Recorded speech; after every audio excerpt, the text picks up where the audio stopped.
بسم اللہ الرحمن الرحیم۔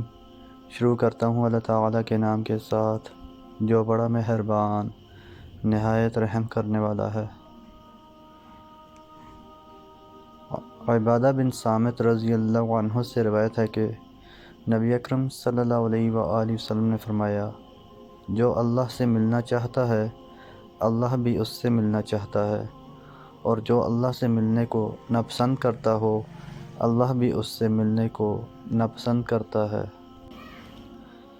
ام المؤمنین عائشہ رضی اللہ عنہا کہتی ہیں کہ رسول اللہ صلی اللہ علیہ وآلہ وسلم نے فرمایا، جو اللہ سے ملنا چاہتا ہے اللہ بھی اس سے ملنا چاہتا ہے، اور جو اللہ سے ملنے کو ناپسند کرتا ہے اللہ بھی اس سے ملنے کو ناپسند کرتا ہے۔ تو میں نے عرض کیا، اللہ کے رسول، ہم سبھی کو موت ناپسند ہے۔ تو آپ نے فرمایا، یہ مراد نہیں ہے، بلکہ مراد یہ ہے کہ مومن کو جب اللہ کی رحمت، اس کی خوشنودی اور اس کے جنت کی بشارت دی جاتی ہے تو وہ اللہ سے ملنا چاہتا ہے اور اللہ اس سے ملنا چاہتا ہے، اور کافر کو جب اللہ کے عذاب اور اس کے غصے کی خبر دی جاتی ہے تو وہ اللہ سے ملنے کو ناپسند کرتا ہے اور اللہ بھی اس سے ملنے کو ناپسند کرتا ہے۔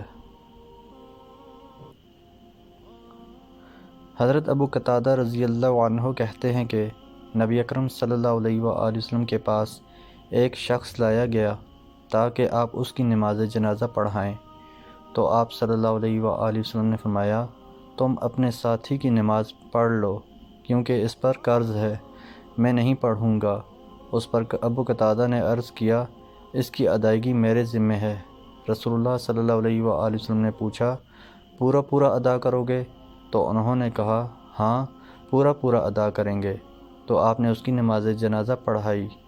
حضرت ابو ہریرہ رضی اللہ عنہ کہتے ہیں کہ رسول اللہ صلی اللہ علیہ وآلہ وسلم نے فرمایا، جب میت کو یا تم میں سے کسی کو دفنا دیا جاتا ہے تو اس کے پاس کالے رنگ کی نیلی آنکھ والے دو فرشتے آتے ہیں، ان میں سے ایک کو منکر اور دوسرے کو نکیر کہا جاتا ہے، اور وہ دونوں پوچھتے ہیں، تو اس شخص کے بارے میں کیا کہتا تھا؟ وہ میت کہتا ہے، وہی جو وہ خود کہتے تھے کہ وہ اللہ کے بندے اور اللہ کے رسول ہیں، اور میں گواہی دیتا ہوں کہ اللہ کے سوا کوئی معبود برحق نہیں، اور محمد صلی اللہ علیہ وآلہ وسلم اس کے بندے اور رسول ہیں۔ تو وہ دونوں کہتے ہیں، ہمیں معلوم تھا کہ تو یہی کہے گا۔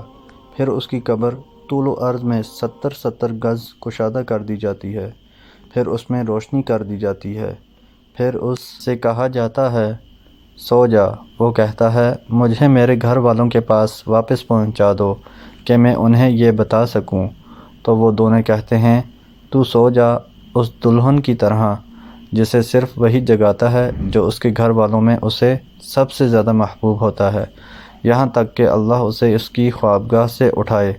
اور اگر وہ منافق ہے تو کہتا ہے، میں لوگوں کو جو کہتے سنتا تھا وہی میں بھی کہتا تھا اور مجھے کچھ نہیں معلوم۔ تو وہ دونوں اس سے کہتے ہیں، ہمیں معلوم تھا کہ تو یہی کہے گا۔ پھر زمین سے کہا جاتا ہے، تو اسے دبوچ لے۔ تو وہ اسے دبوچ لیتی ہے اور پھر اس کی پسلیاں ادھر کی ادھر ہو جاتی ہیں۔ وہ ہمیشہ اسی عذاب میں مبتلا رہتا ہے یہاں تک کہ اللہ اسے اس کی اس خوابگاہ سے اٹھائے۔ محترم دوستو، اللہ تعالیٰ سے دعا ہے اللہ تعالیٰ ہمیں ان حدیث پر عمل کرنے کی توفیق عطا فرمائیں۔ اللہ تعالیٰ ہمیں دونوں جہانوں میں کامیابیاں عطا فرمائیں، آمین یا رب العالمین۔ ویڈیو کو ثواب کی نیت سے زیادہ شیئر کریں۔ جزاکم اللہ خیرا کثیرا، والسلام علیکم ورحمۃ اللہ وبرکاتہ۔